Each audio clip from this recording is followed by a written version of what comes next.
3 days after leaving Fiji, Britannia lay at anchor in the Bay of Plenty. Her Majesty had arrived at New Zealand.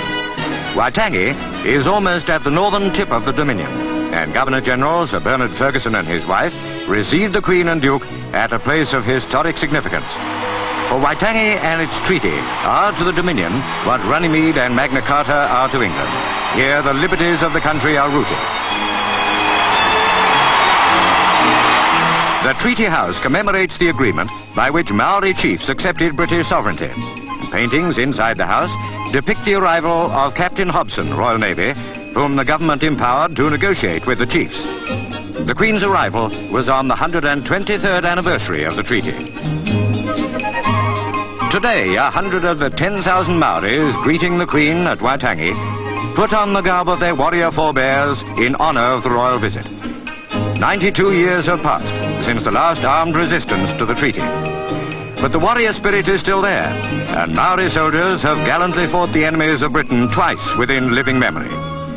Tradition demanded the full ceremonial welcome, the war dance known as the haka.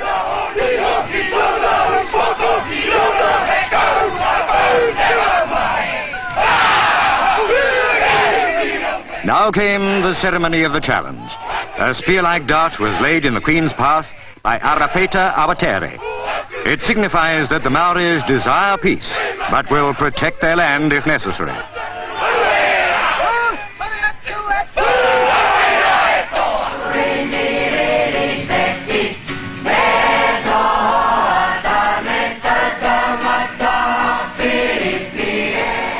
The warrior led the Queen, the Duke and New Zealand Premier Mr. Holyoake to a dais to watch more dancing. The Dominion is justifiably proud of the fact that for almost a century the two races, British and Maori, have lived in harmony on equal terms. The women led the performance of the Pahiri, the climax of the welcome.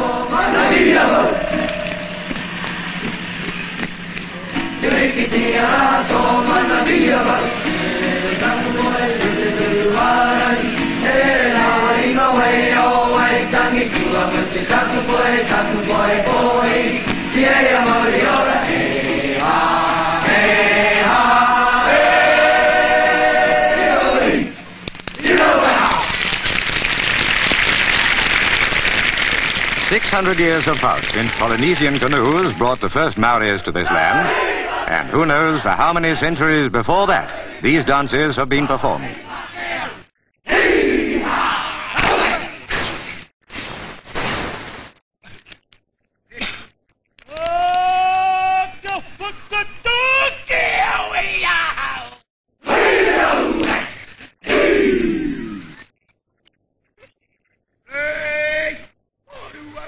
Nine years ago, on their coronation tour, the Queen and Duke visited New Zealand. A short time in Maori history, but in rapidly growing Auckland, long enough for expansion of many kinds. Though not the capital of the Dominion, Auckland is its largest city, home of nearly 500,000 people, gateway to New Zealand by sea and air.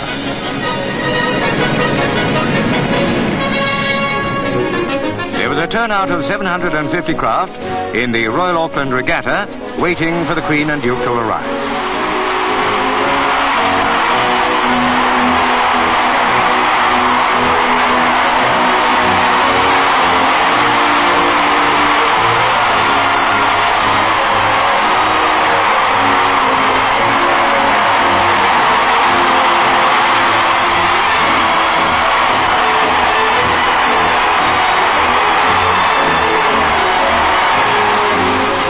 Sharon Corkin, 11, youngest girl dinghy racer, and Mark Patterson were both presented.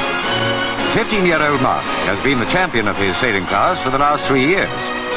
About 150 of these 7-foot Tauranga dinghies took part.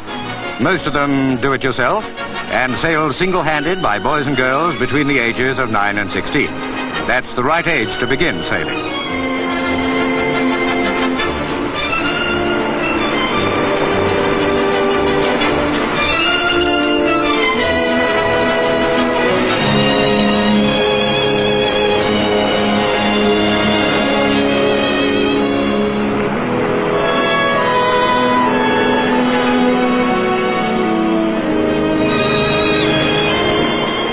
Start here of the P-class race.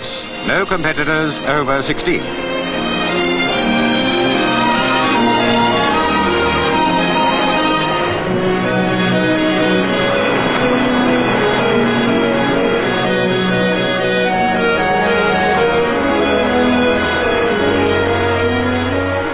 For all its people of all ages, what a wonderful place to live, this city of Auckland. A city of happy people, monarchists to the core, convinced that if the Queen travels the length and breadth of the Commonwealth, nowhere will she be more welcome, more loyally greeted than in New Zealand.